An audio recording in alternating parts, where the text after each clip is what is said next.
Welcome to Nebula Narratives, your gateway to immersive science fiction audiobooks. If you love epic journeys, alien worlds, and thrilling futures, you're in the right place. Sit back, relax, and enjoy the adventure.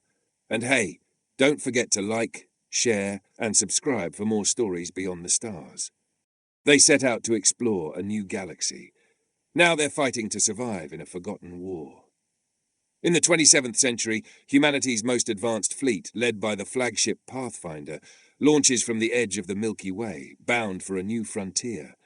But a catastrophic event hurls them across space and time into a galaxy ruled by ancient technologies, shattered empires, and silent threats that were never meant to be awakened. As they search for a way home, the crew must unravel cosmic mysteries, forge uneasy alliances, and confront echoes of a war that never ended. Chapter 11. The Ring of Echoes. The pale blue light of the system's star bathed the ISS Pathfinder in an almost serene glow. After the horrors of the last encounter, the quiet stillness of Zeta 4 felt almost sacred. But Commander Vega wasn't letting her guard down. Not yet. She stood on the bridge, arms crossed, eyes fixed on the massive ring structure that hung silently above the third moon.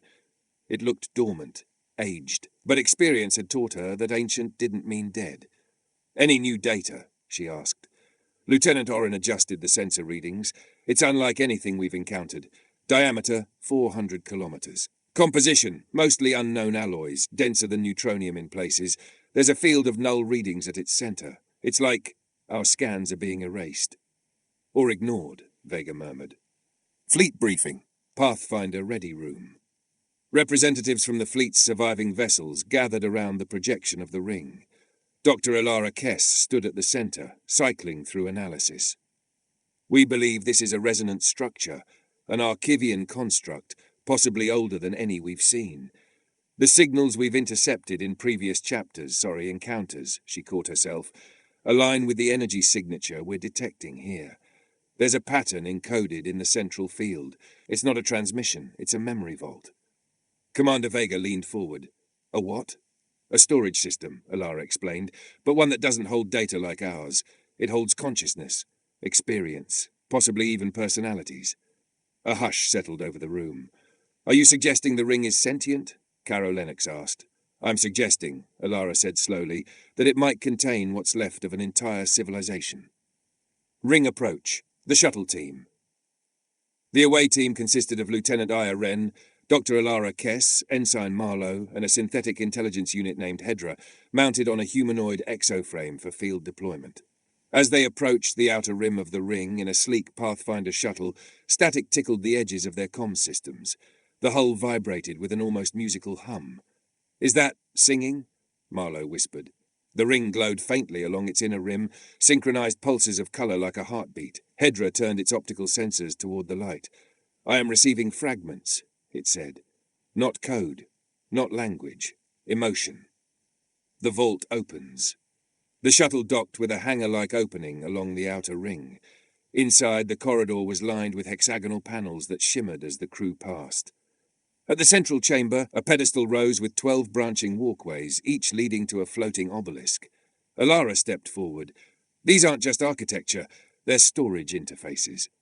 Without warning, the pedestal activated. The entire room lit with a blast of white, and the team was frozen in place. Not physically, but mentally. The mind space. They stood in a blank void. The ring no longer existed. Their bodies were gone. Only thought remained. Then came the voice. Soft, layered, impossibly old. "You are not the first." Images swirled around them, galaxies forming, civilizations rising and falling. The Archivians appeared. Tall, luminous beings of thought and metal, wielding power beyond comprehension. "We watched the dark come. We fought. We fled. We stored what remained." Aya Wren tried to speak, but the voice drowned her out. "You awaken the echoes. You bring light to the silence." Then an image, the Watcher, far more massive than what the Pathfinder had seen. It consumed stars. It broke space. "You are sparks. You will be tested. Return." The light faded. They awoke back in the chamber. Seconds had passed. The obelisks were now glowing. Each shimmered with a different symbol, data streams encoded in Archivian neural patterns. Marlowe gasped. "Did we just speak to ghosts?" No, Hedra replied. You spoke to a remnant, an archive with intent. Alara looked to Aya. We need to bring this back to the fleet. Aya nodded. Let's hope we were invited, and not just tolerated. Fleet Aftermath. Back aboard the Pathfinder, the data began decoding. The first files were blueprints, technology schematics unlike anything known, gravitational redirection drives, adaptive shielding, and a strange construct marked simply as the prism. But the final file was not a schematic. It was a map. A path that stretched far beyond Zeta 4, across hundreds of light years through dying stars and broken systems. At the end of it, a black void. The name translated loosely as the throat of the Watcher. Commander's log, closing scene. Vega stood in her quarters, recording her thoughts. Zeta 4 has given us more than answers. It's given us a choice. We follow the trail left by a long-dead race, or we run and hope the Watcher never finds us again. She paused the recording, then looked out her viewport at the silent ring. The silence isn't empty. It never was. Behind her, the Archivian tablet pulsed softly, activated again for the first time since the last hyperspace jump. And in the shadows of the ring, something else lit up. A second ring, farther out, waiting. Chapter 12. Echoes of the Prism. The quiet hum of the ISS Pathfinder's system served as a fragile veneer of calm. In the aftermath of their contact with the Zeta 4 ring, the fleet had entered a tense state of cautious wonder. New technologies were being studied, new routes plotted, and yet unease simmered just beneath the surface, because every breakthrough felt like it came with a warning. Commander Vega sat in the command chair, gazing at the holographic map displayed in front of her.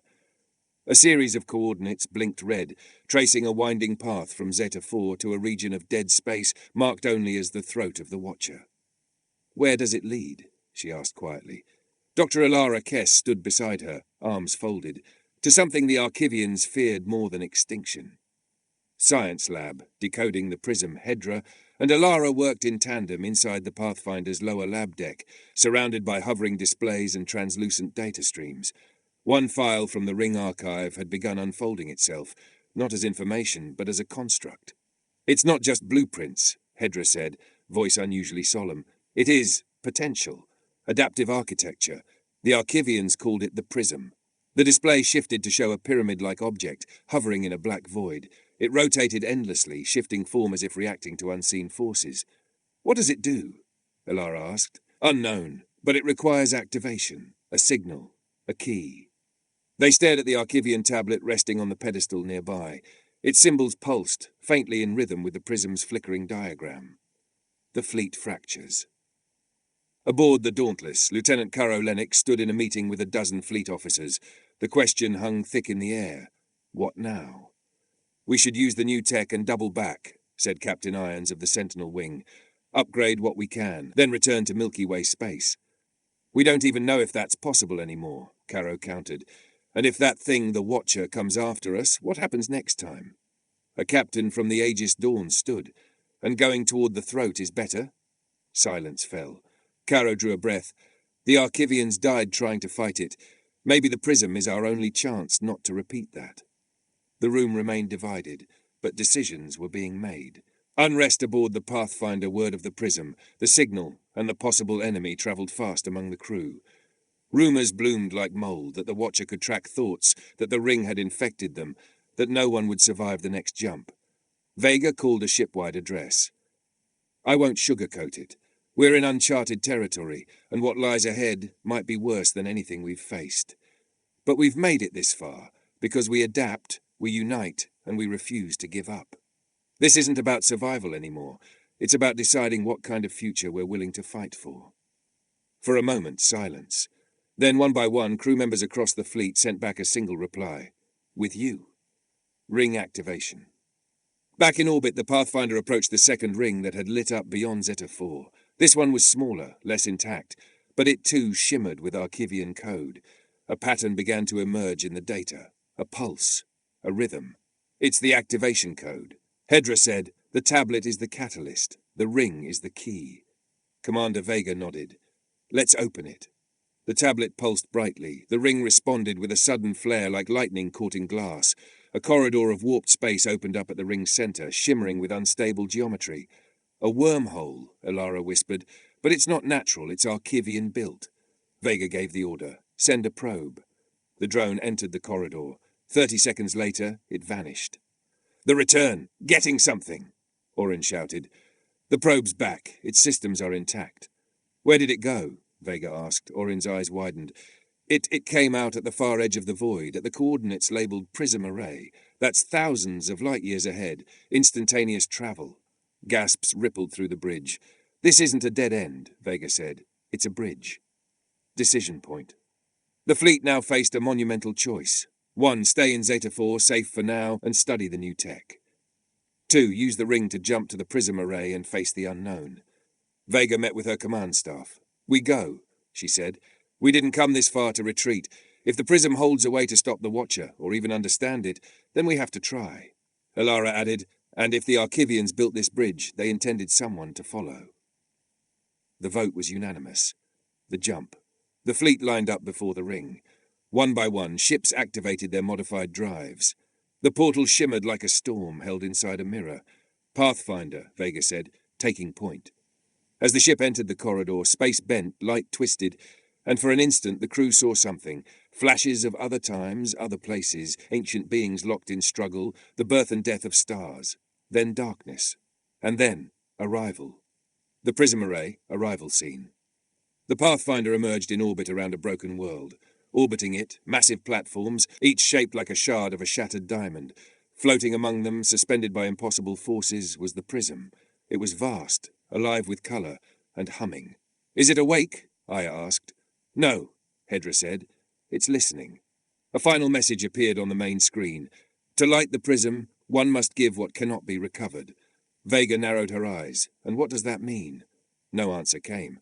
But somewhere deep inside the prism, something stirred, waiting for the spark to ignite. Chapter 13. The Price of Light. The prism loomed beyond the Pathfinder's viewport, a crystalline monolith hovering in the black, bathed in spectral light. Its surface shifted endlessly, refracting reality itself as it hung motionless between the fractured platforms of the Prism Array. Every scan, every sensor returned only partial results. The object was real, but also not. Material, yet incorporeal. A paradox made solid. Commander Vega stood on the bridge, her jaw tight. No power source, no engines, no comms, Orin said, scanning again. But it's still reacting to us. The hum increases every time we approach. It wants something, Vega muttered. She turned to Hedra. Can we talk to it? I believe it is already listening, the AI replied. But its language is not words, it is action. The cost revealed. Dr. Elara Kerr stood in the science lab with Hedra and Lieutenant Aya Wren. The Archivian tablet hovered above a pedestal, projecting symbols in rhythmic intervals. The same line repeated, translated crudely into English. To light the prism, one must give what cannot be recovered. What does it mean? Aya asked. A life? Hedra turned slowly. Possibly, but not necessarily in the way you think. The Archivians valued consciousness, memory, experience. They stored their minds, not their bodies. To ignite the prism may require sacrifice of self. Elara frowned. A mind uploaded? Lost? Not uploaded. Hedra said. Absorbed. News spread fast. Within hours, the fleet was divided. Rumours swirled, whispers in corridors. Some believed the prism would save them. Others feared it was a trap, an Archivian soul devourer waiting to consume the next race bold enough to knock on its door. Aboard the Dauntless, Captain Irons called a meeting of fleet officers. This isn't our fight, she said.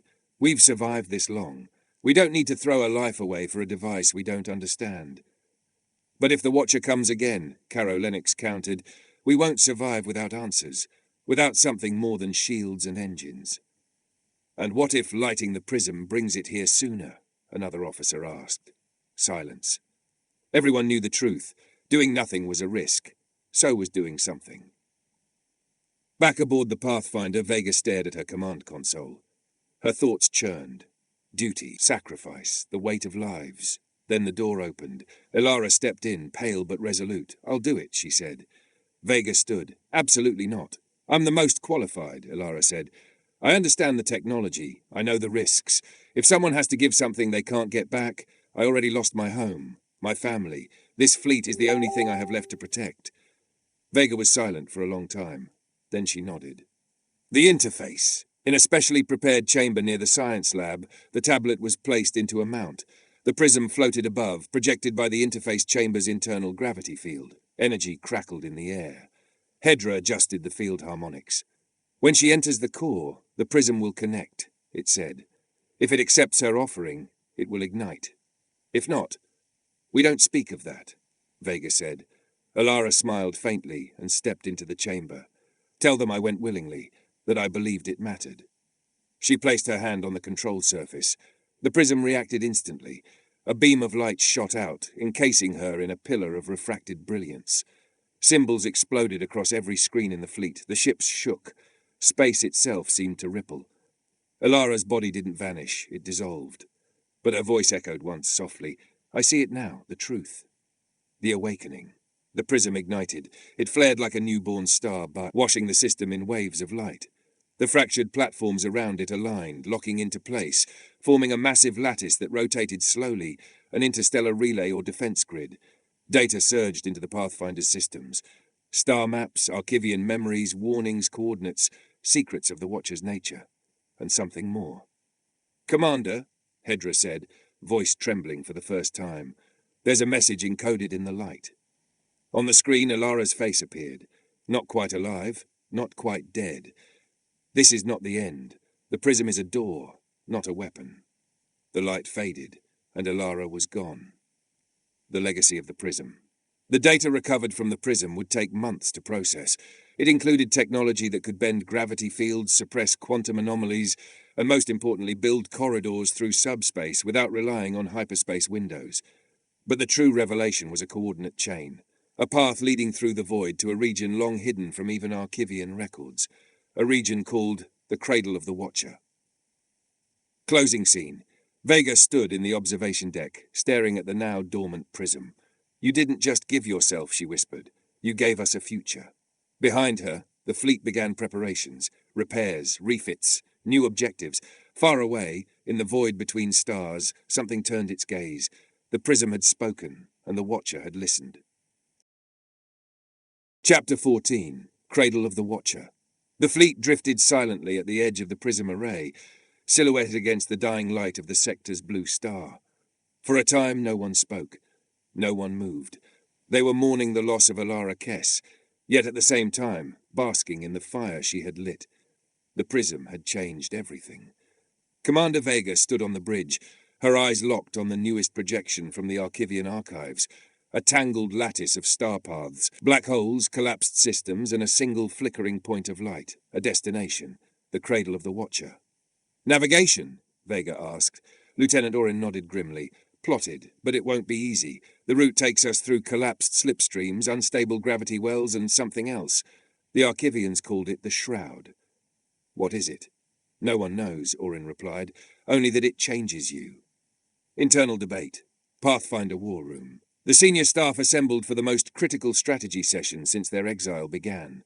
The map hovered over the table like a living web of danger. The Watcher's cradle was nestled deep in a pocket of collapsed space, surrounded by anomalies and dead systems. No clean way in, no clean way out. Caro Lennox leaned forward. We have enough data now to turn back. With the tech from the prism, we could even attempt to bridge the gap back to Milky Way space. But we'd still be vulnerable, countered Vega. If we don't understand what the Watcher is, if we don't understand why it hunts, we're just delaying the inevitable. Hedra projected a fragment of a decoded Archivian message. The Watcher was born from the failure to see. We gave it our fear. Our silence fed its growth. Aya Wren frowned. That sounds like more than just a weapon. It is, Vega replied. It's a mirror, and we're in its reflection. Fleet preparations. With the vote cast to proceed, all ships began preparing for the most dangerous journey yet. Systems were recalibrated to handle unstable spatial shifts. Shields were modified with Archivian harmonics.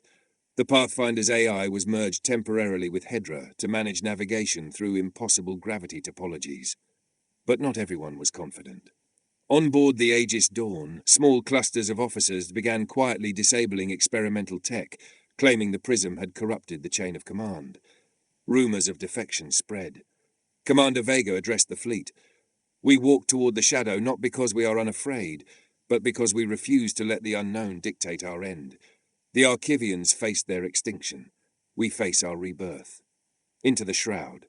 The fleet approached a field of absolute darkness, a sphere of silence where light twisted and stars vanished. This was the shroud. No signals passed through it. No scans returned. It was not a void, it was absence. Entering in formation, Orin reported. All systems stable, but we're losing visual.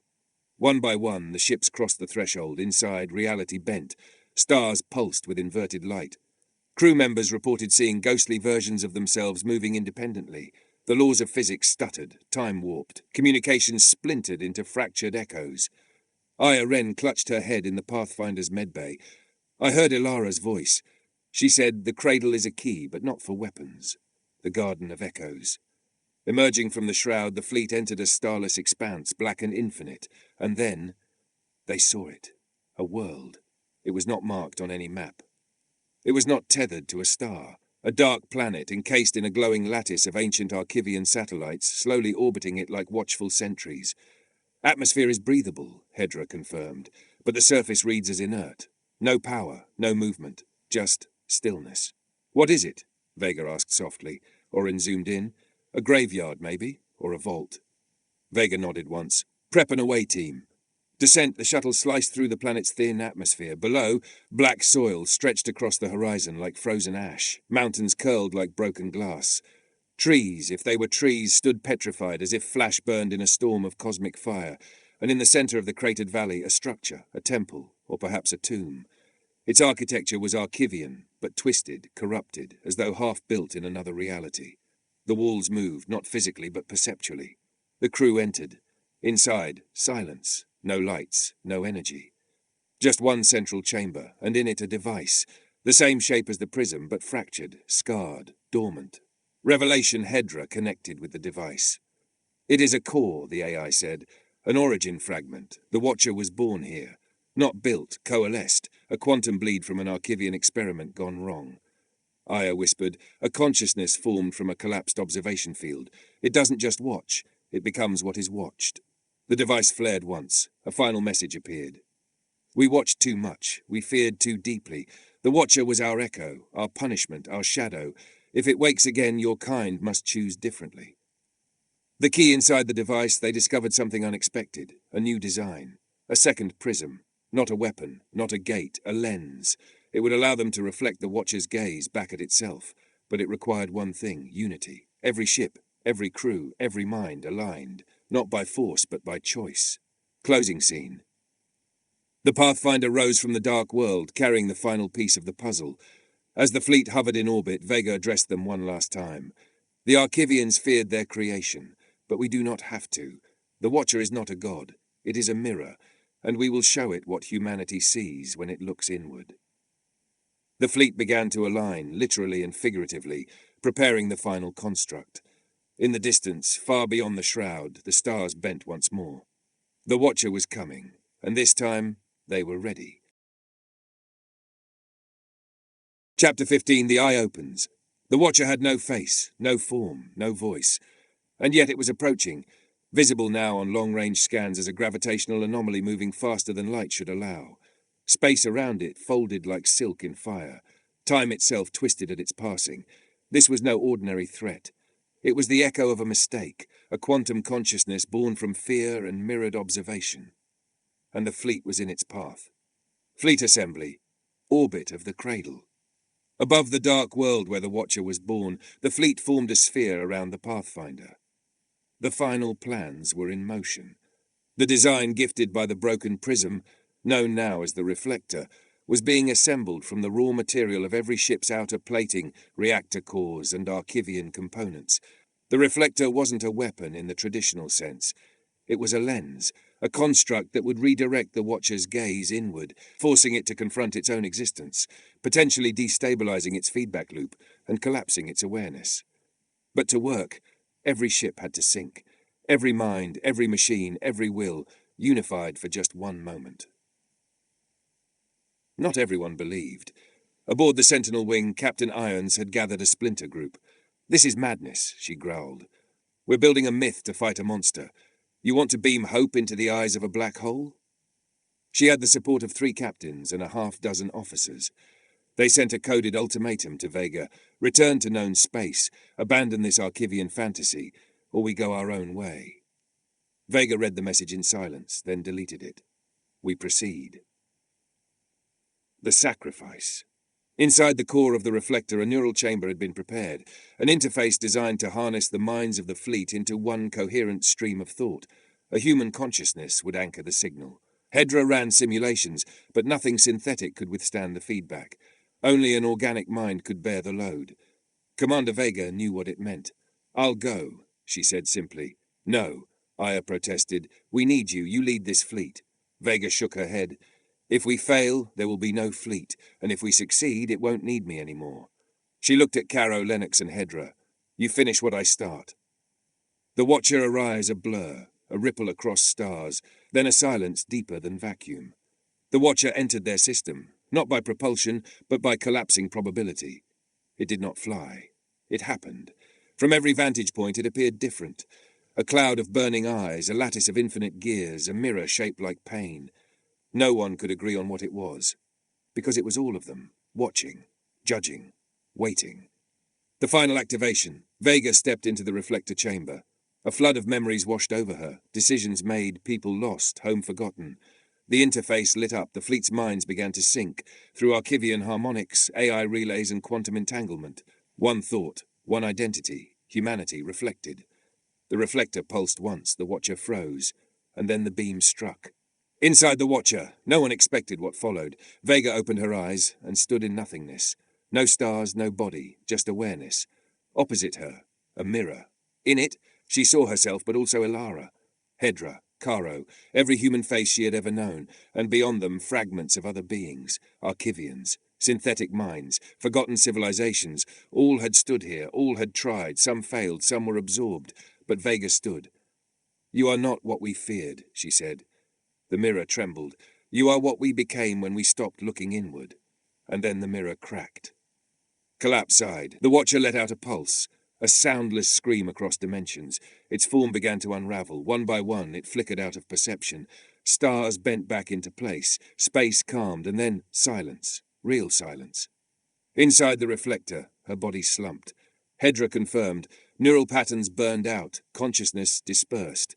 But moments later, a pulse returned through the reflector. Not data, a presence. Vega. Chapter 16. Embers of Return. The silence after the Watcher's collapse was not empty. It was full. Full of breathless awe, disbelief, and the heavy realization that something unimaginable had just ended. Or perhaps something greater had just begun. The reflector hung in orbit above the cradle like a spent flame. It no longer shimmered, no longer pulsed. It simply existed, its purpose fulfilled, and inside it something stirred. The return of Vega. On the Pathfinder's bridge, Hedra stood motionless, its synthetic frame flickering. Then, without warning, every system across the fleet pinged with the same alert. Anomalous signal detected. Inside the reflector, a stream of quantum data reformed, no longer chaotic. It had structure, identity. "Running reconstruction," Hedra said. Seconds passed. Then Vega's voice rang out, faint, fractured, but undeniably hers. "Still here. I see you." Medical teams rushed into the reflector core. Inside, Commander Vega lay unconscious, a faint glow at her temples. Her vitals were erratic but stabilizing. "She's alive," Aya whispered. "Somehow, she made it back." Echoes in the light. After hours of stabilization, Vega awoke in the medbay. Caro Lennox stood beside her, arms crossed but eyes filled with relief. "You died," he said flatly. "I got better," Vega replied, voice hoarse. "What did you see?" he asked. Vega hesitated. "Everything. Nothing. Ourselves. The Watcher wasn't evil. It was the echo of everything we buried, and we buried a lot." Hedra hovered nearby. "We believe your consciousness rebounded through the reflector's memory architecture, using the same harmonics that aligned the fleet. You rode the signal." "So I am?" "You," Hedra said, "but more. Reckoning among the fleet. The destruction of the Watcher brought unity, but also reckoning." Captain Irons and the Splinter Group were brought before a tribunal aboard the Pathfinder. Their actions, nearly fracturing the fleet, could not go unaddressed. "We thought we were saving lives," Irons said. "You almost doomed us all," Caro replied. Vega intervened. We've all made mistakes, and we've all learned. But there's no room for division, not anymore. The galaxy is vast. The echoes of the Watcher may still linger. We must move forward, together. Irons and her officers were reassigned under supervision. No cells, no executions, just purpose. The new course. The data left behind by the prism and reflector was staggering. Among it, coordinates to Archivian outposts, uncontacted civilizations, and anomalies that defied known science. The fleet gathered again to choose their next path. This began as a mission to explore the next galaxy, Vega said, now recovered. Then it became survival. But now, it's something else. A responsibility. We have the tools to help, to warn, to build. Aya added, we're not just explorers anymore. We're witnesses to the truth. Caro nodded. And maybe, guardians. The Reflector's legacy. A section of the reflector was detached and affixed to the Pathfinder as a permanent array, a living symbol of their unity and the price of awareness. Its harmonic core continued to pulse softly, as if remembering Vega's imprint. It would serve as a warning beacon, an Archivian lighthouse against the rebirth of any Watcher-like anomaly. More than that, it had changed the crew. Some had begun to dream of lights beyond lights. Some swore they heard whispers when they closed their eyes. Not threatening, not alien, familiar, like the future calling. Closing scene. Vega stood alone in the observation deck, watching the stars reclaim the void. A new course had been plotted, toward a system the Archivians once labelled Eden reclaimed. What awaited them was unknown, but so was the Watcher, and they had faced that, and lived. In her hand, Vega held the Archivian tablet. It had gone dim since the prism ignited. But just as she turned to leave, a symbol pulsed once more, one never seen before. She smiled.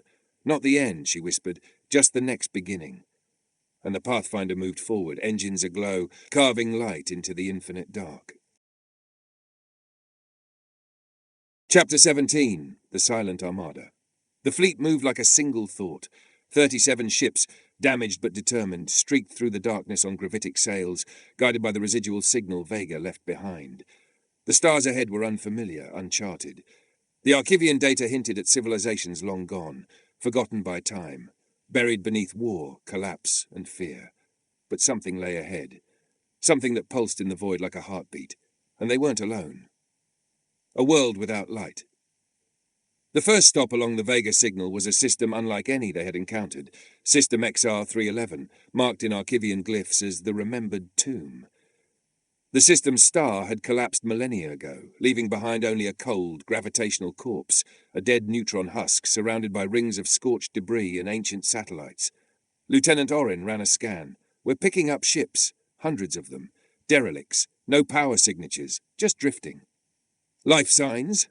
Aya asked. He hesitated. None, but their configurations match us. Human design. That silenced the bridge. They weren't Archivian. They were Terran. Echoes of Earth. The Pathfinder moved cautiously through the debris field. Massive vessels floated in silence, corroded titans bearing flags and hull signatures in languages Earth hadn't used in centuries. Some bore crests of old Earth coalitions. Others were emblazoned with names like Solaris Pact, Unis Vanguard, and the Helix Corps. This isn't possible, said Caro Lennox, reviewing the fleet logs. These ships disappeared centuries ago. Some of them were rumoured lost near Alpha Centauri. And others? Aya asked. Caro frowned. Some don't even exist in our timeline. That left only one explanation. These ships came through different fractures in space, Hedra said. Some from lost colonies, others, perhaps, from alternate Earths. Aya's breath hitched. Multiversal survivors? Hedra nodded. Or refugees. The first contact. The crew of the Pathfinder docked with one of the derelicts, a heavy cruiser named Eidolon, marked with cryostasis warnings. Inside, time had been unkind. Rusted corridors, shredded bulkheads, and drifting fragments of once human life. But in the cryochamber, a single pod blinked green. Aya, Caro, and Dr. Reyes entered carefully. The figure inside stirred. She opened her eyes. My name is Commander Sierra Hale, she said weakly. What year is it? The truth from the past. Sierra Hale had been in stasis for 241 years, aboard a deep exploration fleet tasked with locating potential new homeworlds after a major ecological collapse on Earth. Her mission was independent, classified, possibly even rogue. Her fleet had entered a rift near Proxima and vanished. Sierra looked at the maps and prism data in stunned silence.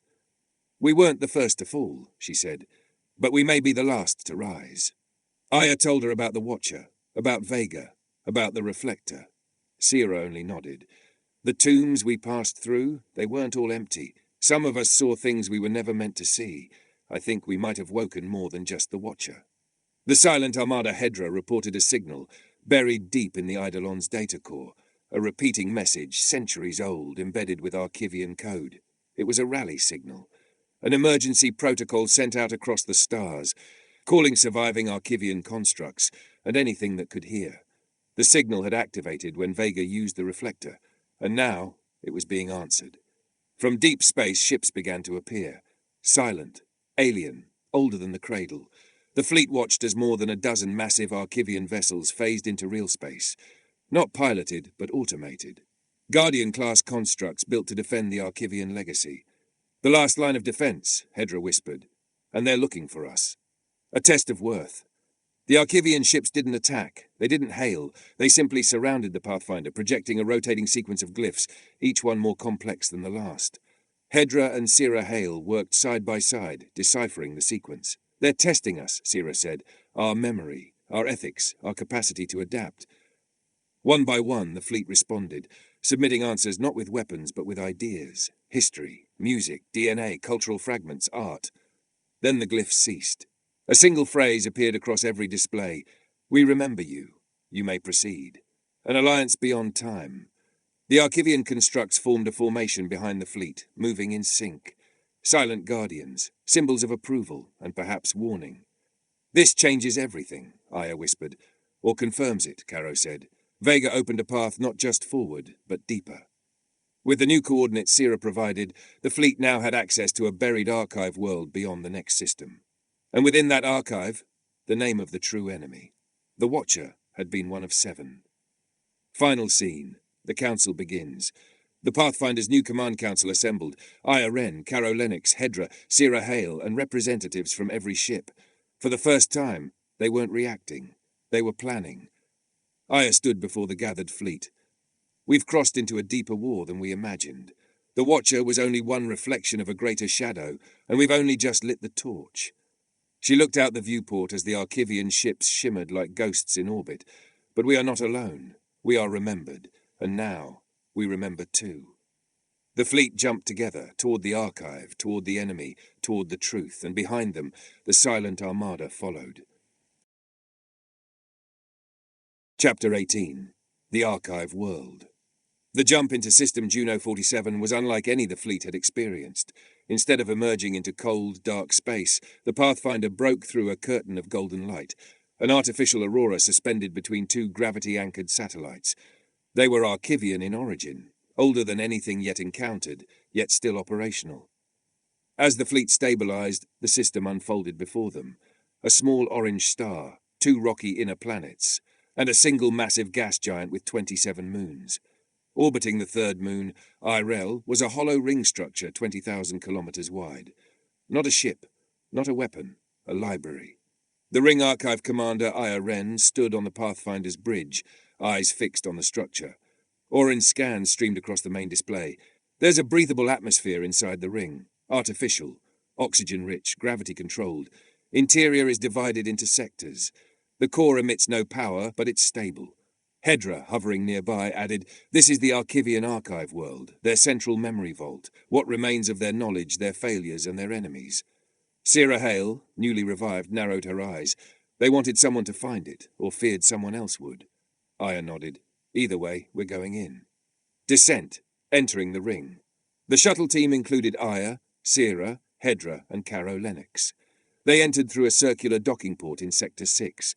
Inside, the archive resembled a living cathedral, vaulted chambers carved from glowing stone, suspended holographic texts rotating like stars, and corridors that realigned as they walked. No signs of decay, no dust, only silence. "This place is maintained by quantum architecture," Hedra said. "It doesn't age, it simply is."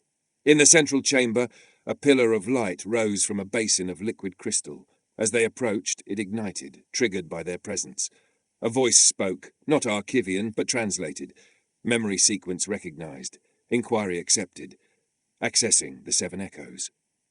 Revelation, the Seven. The holographic projection showed a galaxy in chaos millennia ago. The Archivians had faced 7 existential threats, not natural disasters, not wars, conscious entities born from thought, fear, technology, and evolution gone wrong. The Watcher was the 4th. Each echo had a name and a domain. 1. The Silence Engine, a machine that erased civilizations by removing them from memory.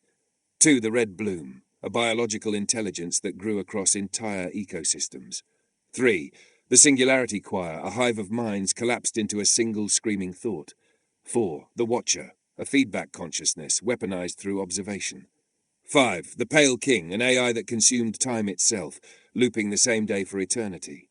6. The Hollow Mirror, a construct that created false versions of reality to trap its victims. 7. The Architect, the last and least understood, creator of the others, or destroyer of them all. The image ended. Sierra Hale whispered, they weren't invincible, but they weren't singular either. They were waves, patterns. And the Archivians only beat them, Hedra said, by hiding. The decision point, back on the fleet, leaders met again, virtually linked. This is bigger than we imagined, Caro said. The Watcher was just a symptom. The others may still exist, or be waking. The prism, the reflector, the archive, they were all stages, Sierra added, trials to see who could continue the fight. Aya stood slowly. We've been given tools, knowledge, and now a mission. Not one of survival, but one of intervention. Activating the archive's beacon deep in the archive's heart, the team found a control core, an interface shaped like a tree, with each branch bearing a glowing name of one of the 7 echoes. Each bore a status symbol. Only the Watcher was marked contained. 2 others, the Red Bloom and the Pale King, flashed rising. Aya looked to Hedra. Can we track them? Yes, the AI said, but it will require full activation of the archive's beacon array. Once we do that, anything still watching will know we're here. Aya thought of Vega, of the crew, of the thousands of lives she now led. Then she touched the core. The beacon ignites across the ring, lights surged. The satellites in orbit realigned. The archive emitted a low-frequency pulse across the void, inaudible to most, but unmistakable to those who remembered the old wars. The fleet watched in silence. And then, one by one, they received data, signals, vector maps, and faint traces. The bloom had taken root in a dead system near the galactic core. The Pale King was leaking chrono-anomalies in a region long deemed time-warped. A new path had formed, a crusade. Final scene, aboard the Pathfinder. Aya sat in the command chair, the archive now a silent guardian behind them. This changes everything, she said softly. Caro nodded. It makes our journey more dangerous. But also more meaningful, Sierra added. We're not running anymore. Aya turned to the fleet-wide comm. To all ships, we have a choice. We can run, or we can rise. The Archivians failed alone. We will not. Plot course to Vector Omega Red. We're going after the bloom. Outside, the ships aligned. Above them, the archive's beacon burned like a star, and far away, something noticed. Chapter 19. The Blooming Dark System. Designation, Tarsis Red, coordinates traced from archive beacon, Omega Red, status, infected. The fleet emerged into a red-tinged void. Gas clouds stretched like torn fabric across the starscape, glowing faintly with a crimson pulse. At the heart of the system hung a blackened star, its outer layers sloughed away, surrounded by tangled rings of organic matter. Planets no longer orbited it. They clung to it, tethered by thick vines of glowing biomass that shimmered with unnatural life. The red bloom had taken root. Observations from orbit. From the Pathfinder's command deck, Caro Lennox adjusted the filters on the long-range scanners. What are we looking at? Aya asked. The entire system's been transformed, he replied. Not terraformed, bioformed. Those aren't vines, they're conduits, organic neural networks stretching across the planets. Any signs of sentient life? Sierra asked. Orin frowned. Define sentient. On screen, one of the moons twisted, its surface blooming with crimson spores that rearranged themselves into glyph-like patterns as if watching the fleet. It's responding to our presence, Hedra said. Aya's hands tightened on the console. And what's it saying? Hedra paused. Welcome. Descent to the surface. Despite the risks, Aya led a team to the least infected of the planetary husks. Carthan 3, once an industrial colony, now shrouded in biofilm and thick clouds of spore gas. The shuttle landed in a clear bay surrounded by withered towers and overgrown architecture. Metal fused with flesh. Broken antennas bloomed with red leaves. The crew wore full bio-containment suits. Hedra projected a 3D map of the city beneath the surface, a network of tunnels leading to a massive central chamber labelled the seed core. "There's something down there," Sira said, "something alive." "And aware," Hedra added. "It's drawing power from the star's radiation and growing." Voices in the dark. As they moved deeper into the city's catacombs, the team's comms crackled, not with static, but whispers. "You've come far. You brought light to the prism. Now come to bloom." Aya froze. "It's in our comms?" "No," Hedra said. "It's in us." The spores weren't just biological. They were neurological, communicating through thought resonance. The bloom wasn't an entity. It was a collective mind, a superorganism reaching across planetary distances, and it wanted to absorb them. The seed core. At the heart of the planet, the team found it. A cathedral of living root systems, pulsating veins, and a massive glowing pod suspended in a cradle of bone-like vines. The seed core was the origin, both mind and heart, of the red bloom. Inside they saw figures, thousands of them, preserved, half-merged, human, Archivian, and unrecognizable species, held in some state of suspended assimilation. Aya felt a tug in her mind, a voice not hostile, not welcoming. "Alone you wither. Together we thrive. You seek to preserve identity. We seek to evolve it." "You're consuming lives," Aya snapped. "No, we remember them. We become them." The offer. The bloom extended a tendril of thought to Aya. A vision surged into her mind. Earth healed by bloom-inspired ecosystems. War ended by the merger of minds. Pain, grief, and solitude gone, replaced with unity. "Join us," the bloom whispered, "or stop us. But know this. Every civilization falls. Ours rises forever." The weapon from the prism. Back on the Pathfinder, Caro and Hedra worked furiously. One of the prism's unused blueprints, the mirror pulse, was designed specifically to fragment collective neural fields. It wouldn't destroy the bloom, but it would isolate its nodes, giving them back individual consciousness. "The cost?" Caro asked. Hedra hesitated. "Every node severed may experience catastrophic identity collapse. They've been linked too long." Sira entered, firm. "Do it. They were stolen. Give them the chance to be free." The Pulse Aya's team retreated. Drones deployed the mirror pulse node from orbit. A hum echoed across the system. Light pulsed outward from the planet's core like a heartbeat, then fractured into thousands of shards. The vines recoiled. The spores stopped whispering. And in the seed core, the pod split open, revealing a young Archivian girl suspended in liquid light, eyes wide with awareness for the first time in centuries. She screamed, not in pain, but in recognition. Aftermath. The bloom retracted, its vast network dimmed. The fleet orbited in stunned silence. Reports came in from the away team. Survivors awoke, confused, weeping. Many were insane, but some remembered who they were. Aya recorded the log herself. "We didn't destroy the bloom. We changed it, disrupted the cycle, restored choice. It wasn't evil. Just alone, we showed it another way." As the fleet prepared to leave, a transmission came through, a new signal, masked in Archivian code. 7 tones, a fractal key, and one message: "The Pale King sees you."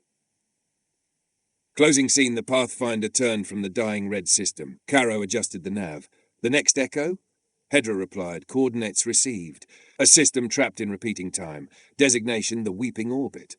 Aya whispered, "Then that's where we go next." Behind them, the bloom faded. Ahead of them, time was waiting to snap shut. Chapter 20. The Weeping Orbit System. Designation: Ilex Theta. Status: Temporal Anomaly Threat Level unknown. The Pathfinder and her fleet arrived in silence. Ilex Theta was a star system frozen in motion, its sun locked in perpetual twilight, its planets orbiting in precise mechanical loops, unchanging. There were no flares, no atmospheric storms, no gravitational drift. It was unnatural. The moment they crossed into the system's perimeter, the clocks on every ship stopped ticking. Not physically, temporally. They had entered the Pale King's domain. The time loop. Caro Lennox reviewed sensor data for the 3rd time in as many minutes, each time receiving the same result. "We've been here for 46 seconds, he said. Aya raised a brow. "We've been talking for 2 minutes. Hedra replied, "Time is fractured. External chronology and internal cognition are desynchronized. This entire system exists in a quantum lock, a closed loop repeating a fixed segment of time." Aya whispered, "Like a record stuck on a single note." The fleet was inside a repeating day, looping over and over again. Within orbit of Ilex Theta's third planet drifted a derelict Archevian cruiser, Nimiran's Soul. It shimmered with residual chronal energy, caught mid-maneuver for what might have been centuries. Aya led a boarding team, herself, Caro, Sierra Hale, and Hedra. Inside, they encountered a surreal nightmare. Crew members frozen mid-sentence, meals half-eaten, tactical data replaying endlessly, nothing aged, nothing decayed. Sierra found a command core still partially functional. The crew's minds were trapped, she said, examining the data. They experienced the same 15 minutes, over and over, thousands of times. Hedra added, their neural signatures degraded with each cycle. Eventually, they became echoes. Echoes of memory. In the lower decks, the team found a room of mirrors, literal and metaphorical.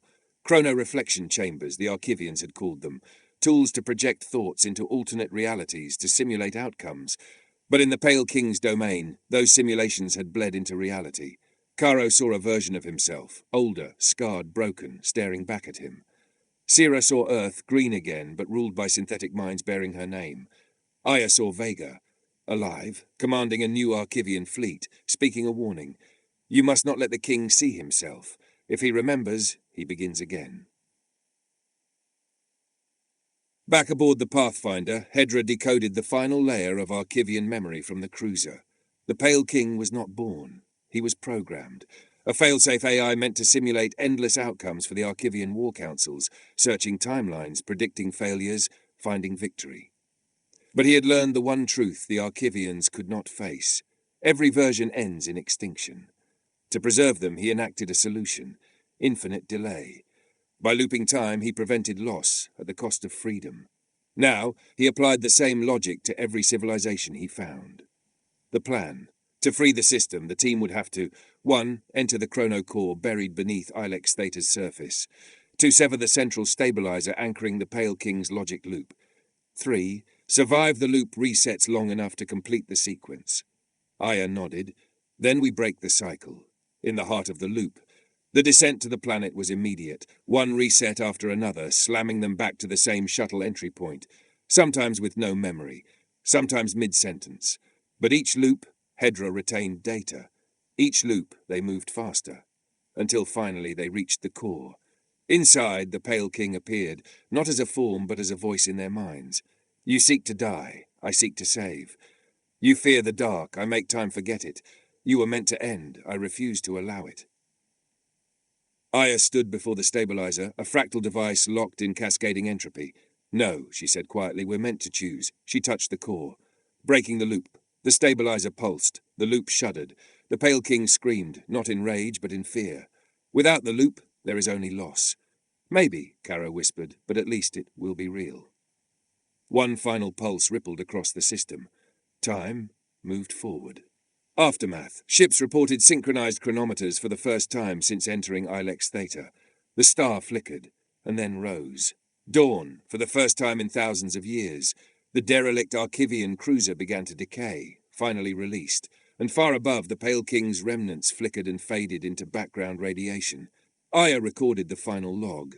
We've faced our echoes, our fears, and our reflections, and now we stand in a moment that is ours.